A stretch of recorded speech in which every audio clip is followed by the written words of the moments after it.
நம்ம பொதுவாக நம்ம தமிழ் புலவர்கள் பாடின பாடல்கள்லாம் சித்தர்கள்லாம் பார்த்தீங்கன்னா ரொம்ப அருமையாக தான் இருக்கு. இயேசு என்ற பேர் தான் இல்லையே தவிர இயேசுவை பற்றி நிறைய பாடல்கள் மறைமுகமாக பாடியிருக்காங்க இருக்காங்க.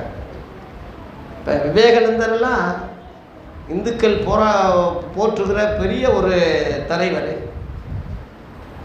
ஞான தீபம் சுடர் என்ற ஒரு புஸ்தகத்தில் விவேகானந்தர் இயேசுவை பற்றி ரொம்ப ரொம்ப அருமையாக சொல்லியிருக்கார், எழுதியிருக்கார். அது மாதிரி மகான்கள் முழுவதும் இயேசுவை பற்றி பாடியிருக்காங்க, எழுதியிருக்காங்க.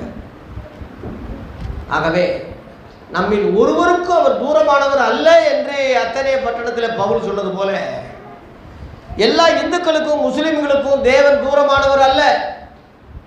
எல்லாரும் அவருக்குள்ளதான் இருக்கிறோம், அசைகிறோம். உங்கள் புலவர்கள் கூட நம்ம அவருடைய சந்ததியார் என்று உங்கள் புலவர்களே எழுதியிருக்கிறாங்க.